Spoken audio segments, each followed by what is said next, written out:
Yeah, we actually do a Steiner group on a Wednesday as well. In a garden in the Forest of Dean, birth is taught as something natural, calm, familiar.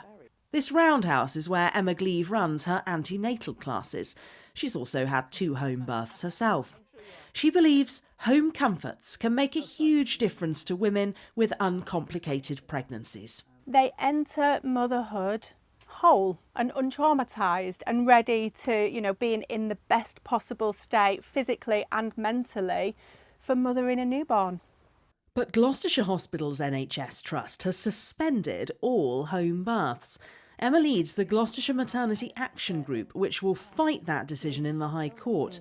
The suspension is described as temporary. First it was just 2 weeks in November, but then the Trust extended it to 6 months. And other temporary maternity closures in the area have lasted years.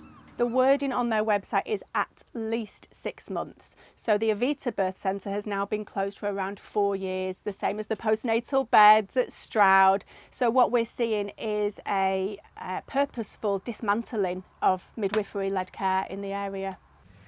Campaigners like Emma argue the Trust failed in its legal duty to consult the public about the impact of the home birth suspension.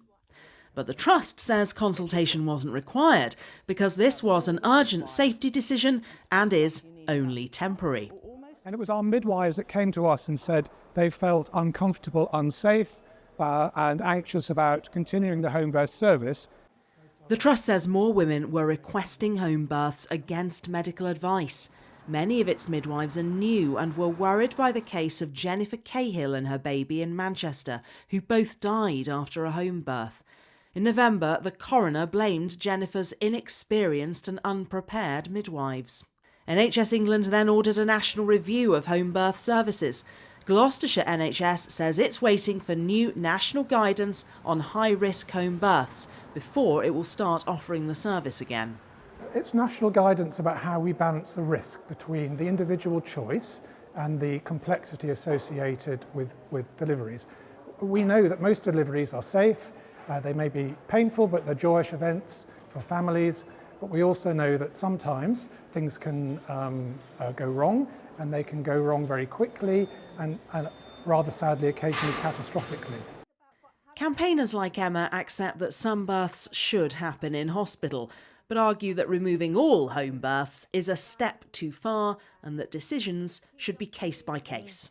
Every woman has an individual case, so whether she does have some complicating factors, that needs to be looked at with her midwife and the consultant as a team. Now a judge will decide whether the Trust acted lawfully and whether women in Gloucestershire should once again have the option of giving birth at home. Karen Bell, ITV News, Gloucester.